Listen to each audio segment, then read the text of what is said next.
সবচেয়ে বড় একটা কাজ করছে, বাংলাদেশের ব্যাংকের গভর্নরকে পরিবর্তন করেছে।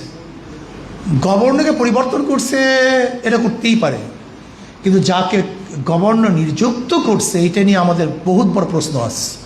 একজন ব্যবসায়ীকে গভর্নর বানানো হয়েছে। অবশ্যই মনে রাখতে হবে, ব্যাংকের টাকাগুলি বিএনপির না, এই বাংলাদেশের জনগণের। এই বাংলাদেশের জনগণের টাকা সেভ করার দায়িত্ব কিন্তু জনগণের। যদি কোনো অবস্থাতেই ব্যাংকিং খাত সুস্থ সুন্দর না হয়, ডিফল্টার হয়, তো বাংলাদেশের সমস্ত ব্যবসায়ী কিন্তু ধ্বংস হয়ে যাবে, দেউলিয়া হয়ে যাবে।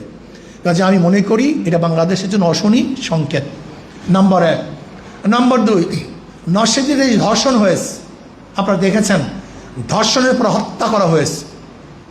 আমি সরকারকে বলবো, অচিরেই বিচার করুন, বিচারের আওতায় নিয়ে আসেন এবং শিক্ষামূলক, দৃষ্টান্তমূলক শিক্ষামূলক বিচার হওয়া চাই। একটা শিক্ষামূলক, দৃষ্টান্তমূলক, যে এমন শিক্ষা দেওয়া উচিত যেন দ্বিতীয়বার কেউ ধর্ষণের সাহস করতে না পারে, এবং বিচারের আওতায় আনা উচিত। যদি না নেন তাহলে বাংলাদেশের জনগণ তারা কিন্তু আপনার বিরুদ্ধে রাস্তায় নামতে বাধ্য হবে।